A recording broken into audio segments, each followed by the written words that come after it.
अस्सलाम वालेकुम स्टूडेंट, आप कैसे हैं? उम्मीद करता हूँ आप सब खैरियत से होंगे। तो मेरी आज की वीडियो का मकसद है उन स्टूडेंट की हेल्प करना जिन्होंने अब एडमिशन लिया है। ठीक है, तो उन स्टूडेंट के लिए ये वीडियो है, क्योंकि इस वीडियो के अंदर मैं आपको पेपर किस तरह देना है, पेपर का डेमो दिखाऊँगा। ठीक है, तो आप लोग इस वीडियो को पूरा देखना, एंड तक देखना। आपको एक एक चीज़ मैं यहाँ पे क्लियर करूँगा इस वीडियो के अंदर। तो अब हम चलते हैं स्क्रीन की तरफ।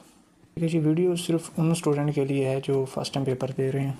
ठीक है, जिनको यही डर है कि यार पता नहीं पेपर किस टाइप का होगा, कहाँ से आएगा, किस तरह का होगा, वो तो इसके अंदर मैं नहीं बताऊंगा। लेकिन मैं ये बताऊंगा कि पेपर का पैटर्न क्या है।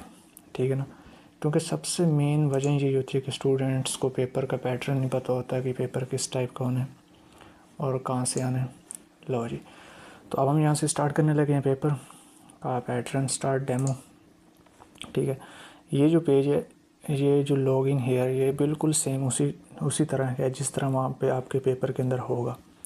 ठीक है, तो वहाँ पे आपने सबसे पहले ऐसे करना है कि F5 दबाना है। क्या दबाना है? F5, जिसके साथ ये रिफ़्रेश हो जाएगा।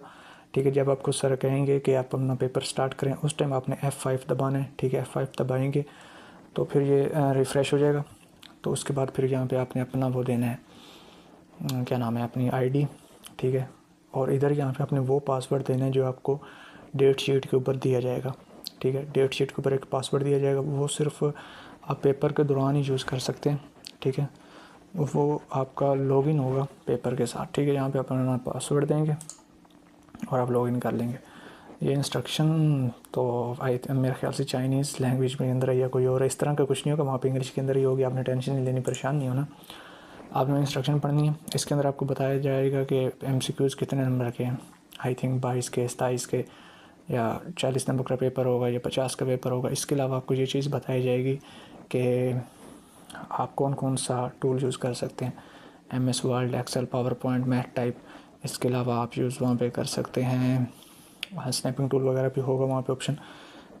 जिस पेपर की आपने वहाँ पे पिक्चर वगैरह लेनी होगी, स्क्रीनशॉट, वो भी अलग होगा। वो सारी चीज़ें आप पढ़ लेंगे यहाँ पे। ठीक है ना, इंस्ट्रक्शन पढ़ने के बाद आप यहाँ पे ये देखें, I hereby confirm that I have read above instructions carefully. हाँ जी, आप यही कह रहे हैं कि मैंने इंस्ट्रक्शन पढ़ लिया। ठीक है, आपने पढ़ ली, क्लिक करें तो ये रहा स्टार्ट पेपर।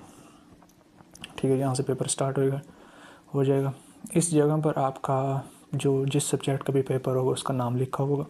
इसी तरह यहाँ पे होंगे क्वेश्चन जी, टोटल कितने क्वेश्चन हैं यहाँ पे 26 बता रहे हैं। उसी तरह आपके पेपर के हिसाब से क्वेश्चन होंगे और ये टाइम चल रहा है। ठीक है, ठीक है, ये टाइम आपको बता रहा है कि 1 घंटे का पेपर होगा, तो वो काउंटिंग शुरू हो जाएगी जब भी आप लॉगिन करेंगे। तो यहाँ पे बताएगा कि लॉगिन टाइम, जिस टाइम पे आपने लॉगिन किया होगा वो बताएगा। और यहाँ पे आपकी आईडी, ठीक है, जो आपकी आईडी है LMS की आईडी, सॉरी, आपका जो अकाउंट है वो होगा ओपन। तो यहाँ पे क्वेश्चन स्टार्ट हो जाएंगे। ठीक है, और आपने MCQs केयरफुली स्टडी करना है क्वेश्चन। उसके बाद फिर आपने ऑप्शन देखने हैं जी, जो ऑप्शन आपको सही लगे, जो आपने देखो आपके कंसेप्ट के अंदर हो, सही हो, उसको आपने क्लिक कर देना और फिर आपने यहाँ पे सेव पे क्लिक करना है। ठीक है, सेव पे क्लिक करना है। उसके बाद आपको ये बटन मिलेगा नेक्स्ट का। नेक्स्ट तो आपको पता होगा कि वो क्वेश्चन नंबर 2 पे आ जाएगा। देखें, क्वेश्चन नंबर 2 आ गया। और प्रीवियस जो यूज़ होता है, जो वो आपने वापस आने के लिए क्वेश्चन नंबर 1 के अंदर। और इसके अंदर आप ये भी कर सकते हैं कि अगर आप कोई, मैं मिसाल के तौर पर आपको ये क्वेश्चन नहीं आ रहा, ठीक है, आपने इसको लेके नहीं बैठ जाना। ठीक है, मैं ये क्वेश्चन सॉल्व करूँ फिर आगे जाऊँगा, इस तरह टाइम वेस्ट नहीं करना। 1 ही घंटा होता है जिसके अंदर आपने अपना पेपर क्लियर होता है, या हाँ 1 घंटा होता है तकरीबन। मिड टर्म के अंदर, फाइनल टर्म के अंदर 1.5 घंटा होता है। यहाँ पे 1 घंटा होता है जिसके अंदर आपने अपना पेपर क्लियर करना होता है। तो इस तरह आपने बैठ नहीं जाना लेके। ठीक है, अगर आपको क्वेश्चन नहीं आ रहा तो आपने नेक्स्ट पे क्लिक करना है, अगला क्वेश्चन देखना है। अगर आपको ये आ गया तो ठीक है, अच्छी बात है। अगर ये भी नहीं आ रहा तो आपने नेक्स्ट पे क्लिक कर देना है। ठीक है, इस तरह आप अपने क्वेश्चन जो आपको नहीं आ रही या आ रहे हैं, तो जिसके अंदर आपको कन्फ्यूजन है कि मेरा सही, मुझे आइडिया है कि सही है गलत है, या MCQs नहीं समझ आ रही, तो आपने नेक्स्ट पे क्लिक करके अगला कर लेना। ये नहीं कि एक क्वेश्चन को लेके बैठ जाए और सारा टाइम उसी के अंदर वेस्ट कर दें, इस तरह कुछ नहीं करना। तो आपने इस तरह क्वेश्चन हल कर लेने। कितने जी? सारे आई थिंक 20 तक MCQs इसके अंदर। हाँ, बेस और ये जी क्या है जी, शॉर्टकट की है ओपन। तो सो फिर आगे सब्जेक्टिव। और हाँ, आप यहाँ से भी एरो के ज़रिए भी, यहाँ से कर्सर के ज़रिए भी आप अपने क्वेश्चन देख सकते हैं जो आप देखना चाहें। अगर आप नेक्स्ट के ऊपर क्लिक नहीं करना चाह रहे, आप यहाँ से भी आके इस तरह करके क्वेश्चन देख सकते हैं, ठीक है। तो ये है सब्जेक्टिव, ठीक है। इसके अंदर आपने यहाँ पे सिर्फ आंसर लिखना है। ये क्वेश्चन ऊपर लिखा हुआ है, यहाँ पे आपने अपना आंसर लिख देना है, जो भी आपको आंसर लगे, ठीक है, वो आपने कर देना, ठीक है। और अगर कोई आप हेडिंग दे रहे हैं तो उसको आप बोल्ड कर सकते हैं, ठीक है। अगर आपको कहा गया कि आपने इटैलिक करना है तो इटैलिक कर सकते हैं। अंडरलाइन लगानी है नीचे अंडरलाइन लगा सकते हैं। इसके अलावा आपने ये काउंटिंग वगैरह भी कर सकते हैं इस तरह, डॉट भी यूज़ कर सकते हैं इस तरह, और सेंटर के अंदर भी ला सकते हैं, लेफ़्ट साइड पे भी लेके जा सकते हैं। और इसके अलावा ये स्टाइल है, ये जो यहाँ पे पड़े हैं बोल्ड वगैरह इटैलिक जैसे यहाँ पे पड़ी हैं, तो यहाँ से भी आप सेट कर सकते हैं। और ये हेडिंग वगैरह के लिए यूज़ होता है, ये इतना यूज़ नहीं होते, लेकिन हाँ यूज़ होते भी हैं। जब वो आपके इंस्ट्रक्शन जब पढ़ेंगे आपको आइडिया हो जाएगा। तो ये है आपके फ़ॉन्ट, ज़्यादातर मेरे ख्याल से टाइम न्यू रोमन ही यूज़ होता है। और यहाँ पे आप साइज़ थोड़ा सा बड़ा करना चाहें तो वो कर सकते हैं, छोटा करना चाहें तो वो भी कर सकते हैं। मैं ज़्यादा वीडियो लेंथ नहीं बना रहा, क्योंकि मुझे पता है कि आप लोगों के पास टाइम कम है, आप लोगों ने अपनी स्टडी भी करनी होती है, और ये आपकी कन्फ्यूजन भी इंशाल्लाह क्लियर हो जाएगी। इसके अलावा अगर आपने कोई यहाँ पे पिक्चर वगैरह लगानी है, या वो इस तरह बहुत कम होता है, टेबल वगैरह बनाना है, तो यहाँ से टेबल बन जाएगा, ठीक है। इस तरह का टेबल आप बना लेंगे। मैं ये चाह रहा हूँ कि इसके अंदर जो भी चीज़ें हैं वो आपको मैं थोड़ी थोड़ी क्लियर कर दूँ, ताकि आपको उस टाइम कोई कन्फ्यूजन ना हो, परेशानी ना हो।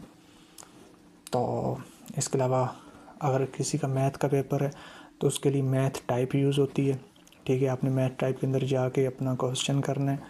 वहाँ पे क्वेश्चन करने के बाद फिर आपने उसका वहाँ पे स्नैपिंग टूल के ज़रिए स्क्रीनशॉट लेना है।